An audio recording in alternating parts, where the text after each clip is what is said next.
Hello everyone, welcome back to my channel Sonu special. ಇವತ್ತಿನ ವಿಡಿಯೋದಲ್ಲಿ ಕೃಷ್ಣನಿಗೆ ಇಷ್ಟವಾಗಿರ್ತಕ್ಕಂಥ ಅವಲಕ್ಕಿನ ಉಪಯೋಗಿಸ್ಕೊಂಡು ಕೃಷ್ಣ ಜನ್ಮಾಷ್ಟಮಿಗೆ ಒಂದು ಅವಲಕ್ಕಿ ನೈವೇದ್ಯನ ಹೇಗೆ ಮಾಡೋದು ಅಂತೇಳಿ ತೋರಿಸ್ಕೊಡ್ತಾ ಇದ್ದೀನಿ.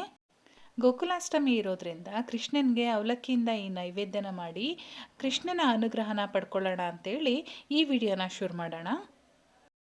ಮೊದಲನೇದಾಗಿ ನಾನಿಲ್ಲೊಂದು ಬೌಲ್ಗೆ 1 ಕಪ್ಪು ಅವಲಕ್ಕಿನ ತೊಗೊಳ್ತಾ ಇದ್ದೀನಿ. ನಾನಿಲ್ಲಿ ಗಟ್ಟಿ ಅವಲಕ್ಕಿ ಬರುತ್ತಲ್ವ, ಆ ಅವಲಕ್ಕಿನ ತೊಗೊಂಡಿದ್ದೀನಿ.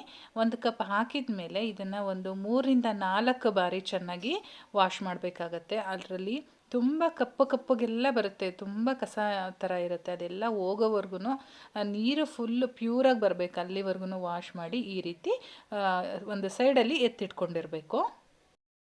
ಈ ಕಡೆ ಸ್ಟವ್ ಮೇಲೆ ಒಂದು ಫ್ರೈಯಿಂಗ್ ಪ್ಯಾನ್ ಇಟ್ಕೊಂಡಿದ್ದೀನಿ. ಇದಕ್ಕೆ 1 ಟೇಬಲ್ ಸ್ಪೂನ್ ತುಪ್ಪ ಹಾಕ್ತಾ ಇದ್ದೀನಿ. ತುಪ್ಪ ಎಲ್ಲ ಚೆನ್ನಾಗಿ ಕರಗಬೇಕು.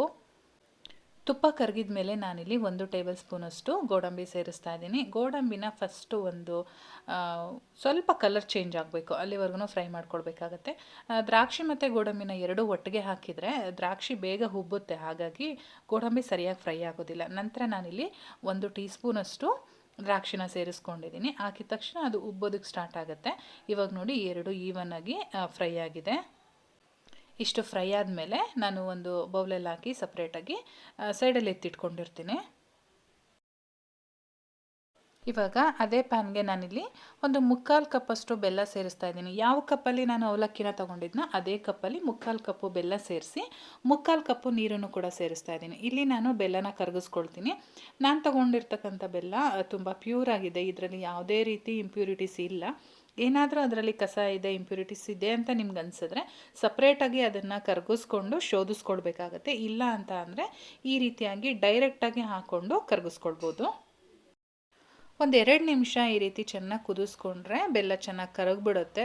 ಬೆಲ್ಲ ಕರಗಿದ ಮೇಲೆ ನಾನಿಲ್ಲಿ ಒಂದು ಅರ್ಧ ಬೌಲಷ್ಟು ಹಸಿ ತೆಂಗಿನಕಾಯಿ ತುರಿ ಸೇರಿಸ್ತಾ ಇದ್ದೀನಿ. ಹಸಿ ತೆಂಗಿನಕಾಯಿ ತುರಿ ಹಾಕೋದ್ರಿಂದ ಟೇಸ್ಟ್ ಅಂತೂ ತುಂಬಾ ಚೆನ್ನಾಗಿ ಬರುತ್ತೆ. ಕೊಬ್ಬರಿಗಿಂತನೂ ಹಸಿ ತೆಂಗಿನಕಾಯಿ ತುರಿ ತುಂಬಾ ಚೆನ್ನಾಗಿರುತ್ತೆ. ಕೆಲವ್ರು ಕಮೆಂಟ್ ಮಾಡ್ತೀರಾ ಕೊಬ್ಬರಿ ಹಾಕ್ಬೋದಾ ಅಂತೇಳಿ. ಕೊಬ್ಬರಿ ಕೂಡ ಹಾಕ್ಬೋದು, ಆದರೆ ಟೇಸ್ಟ್ ಸ್ವಲ್ಪ ಡಿಫ್ರೆಂಟಾಗಿರುತ್ತೆ. ಹಸಿ ತೆಂಗಿನಕಾಯಿ ತುರಿ ಹಾಕಿದರೆ ತುಂಬಾ ಚೆನ್ನಾಗಿರುತ್ತೆ. ತೆಂಗಿನಕಾಯಿ ಹಾಕಿದ ಮೇಲೆ ಮತ್ತೆ ನಾವು 1-2 ನಿಮಿಷ ಈ ರೀತಿ ಬೇಯಿಸ್ಕೊಳ್ಬೇಕಾಗತ್ತೆ. ತೆಂಗಿನಕಾಯಿ ಹಾಕಿ ಇವಾಗ 1-2 ನಿಮಿಷ ಬೇಯಿಸ್ಕೊಂಡಿದ್ದೀನಿ ನಾನು. ಈ ಟೈಮಲ್ಲಿ ಅವಲಕ್ಕಿನ ತೊಳೆದಿಟ್ಕೊಂಡಿದ್ದೆ ಅಲ್ವಾ, ಅದು ಈ ರೀತಿ ಆಗಿರುತ್ತೆ. ಅದು ಕೈಯಲ್ಲಿ ಸ್ವಲ್ಪ ಉದ್ರಾಗಿ ಮಾಡಿಕೊಂಡು ನಂತರ ಇದಕ್ಕೆ ಹಾಕ್ಕೊಂಡು ಚೆನ್ನಾಗಿ ಒಂದ್ಸಲ ಮಿಕ್ಸ್ ಮಾಡ್ಕೊಳ್ಬೇಕು. ನಾವು ಚೆನ್ನಾಗಿ ತೊಳೆದಿಟ್ಟಿರೋದ್ರಿಂದ ಅವಲಕ್ಕಿ ಸಾಫ್ಟ್ ಆಗಿರುತ್ತೆ. ಅವಲಕ್ಕಿ ಹಾಕಿದ ಮೇಲೆ ಚೆನ್ನಾಗಿ ಒಂದ್ಸಲ ಈ ರೀತಿ ಮಿಕ್ಸ್ ಮಾಡ್ಕೊಳ್ಬೇಕು, ಅದು ನೀಟಾಗಿ ಹೊಂದ್ಕೊಳ್ಬೇಕು. ಈಗ ನೋಡಿ, ನಮಗೆ ಸ್ವಲ್ಪ ಅದು ತೆಳುವಾಗಿ ಕಾಣಿಸ್ತಾ ಇದೆ ಅಲ್ವಾ, ಇದನ್ನು ಬೇಯಿಸ್ಕೊಂಡ್ರೆ ಅದು ನೀಟಾಗಿ ಹೊಂದ್ಕೊಳ್ಳುತ್ತೆ. ಮತ್ತು 1 ನಿಮಿಷ ಆದಮೇಲೆ ನಾನಿಲ್ಲಿ ಒಂದು 1/4 ಟೀ ಸ್ಪೂನಷ್ಟು ಏಲಕ್ಕಿ ಪೌಡರ್ನ ಹಾಕಿದ್ದೀನಿ. ಏಲಕ್ಕಿ ಪೌಡರ್ ಇಲ್ಲ ಅಂತ ಅಂದರೆ ಏಲಕ್ಕಿನ ಚೆನ್ನಾಗಿ ಕ್ರಷ್ ಮಾಡಿ ಹಾಕ್ಕೊಳ್ಳಿ. ನಂತರ ನಾನಿಲ್ಲಿ ದ್ರಾಕ್ಷಿ ಗೋಡಂಬಿನ ಫ್ರೈ ಮಾಡಿ ಇಟ್ಕೊಂಡಿದ್ದೆ ಅಲ್ವಾ, ಅದನ್ನು ಕೂಡ ಸೇರಿಸಿ ಮಿಕ್ಸ್ ಮಾಡ್ಕೊಳ್ತಾ ಇದ್ದೀನಿ.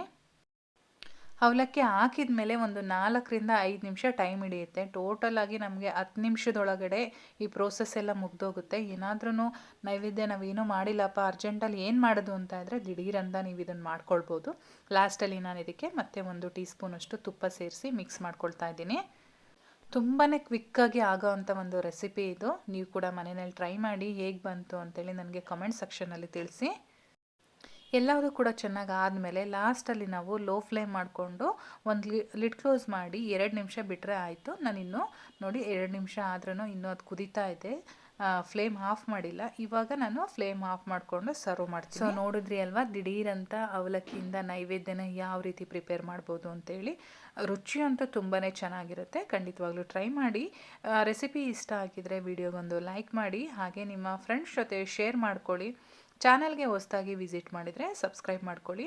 ಫೇಸ್ಬುಕ್ಕಲ್ಲಿ ನೋಡ್ತಾ ಇರೋರು ಫಾಲೋ ಮಾಡೋದಂತೂ ಮರಿಬೇಡಿ. ನಾನು ಮತ್ತೆ ಸಿಗ್ತೀನಿ ಮುಂದಿನ ವಿಡಿಯೋದಲ್ಲಿ. Thank you.